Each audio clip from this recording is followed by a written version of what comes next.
You are looking at Mount Sinai, not as it stands today, a crumbling relic of distant antiquity, but as it appeared some 33 centuries ago, shaking, rumbling, glowing with fire and smoke.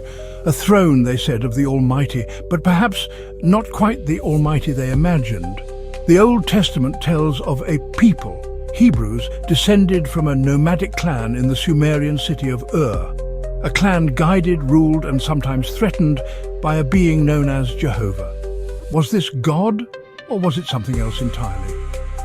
Jehovah was said to travel in smoke and fire, preceded by thunder, lightning, and the sound of trumpets. This is not the quiet whisper of a divine spirit. This is the roar of machinery. If a shepherd in the year 1500 BC witnessed the descent of a rocket, how might he describe it? With thundering smoke and the blast of trumpets, would he call it a god? No man could approach, no one but Moses. The others warned to stay away or die. The God in the mountain had rules, the kind enforced with death and disease. It was not love, it was not grace, it was command and control. And then came Ezekiel, a man who saw more, who peered into the gears of the divine machine and dared describe what he saw. Creatures with the likeness of men, feet like calves' hooves, wings that thundered like an army.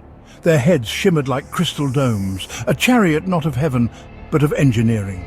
Ezekiel called it the glory of the Lord, but the question remains, was it divinity he saw, or simply technology mistaken for the divine? Ezekiel's same God promised the promised land with blood. Entire cities were wiped clean of breath, not by accident, not by chaos, but by command. Jehovah, we're told, ordered genocide. Men, women, children, animals, none spared, except a traitor and the gold. In ancient Egypt, Pharaoh said no to Moses' pleas, but we are told it was not his will. Jehovah hardened his heart to provoke a spectacle, to manufacture suffering, and then to claim salvation. Manipulation, deception, faction against faction, a classic maneuver straight from a philosopher's handbook, a technique used not to uplift but to enslave. 5 centuries ago, a man wrote from the heart of political power.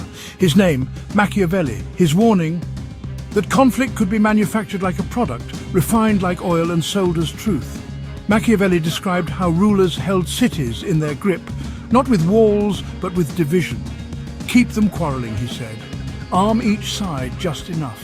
Delay peace, then offer yourself as savior. Create chaos, fan the flames, then step forward with clean hands and say, only I can fix this. This is not merely a strategy, it is a system. A machine of disunity, built to keep the many blind and the few in control. Moses, raised in the house of Pharaoh, trained in the secret rites of Heliopolis, a high initiate of a brotherhood who spoke not only of one God, but of control, secrecy, and power.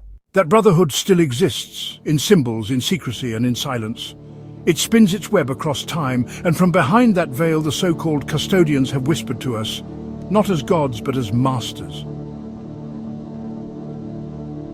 In every generation, the heavens open up, and something descends. We call it God. We write laws in its name. We kill for its approval. But perhaps we are worshipping not a creator, but a jailer.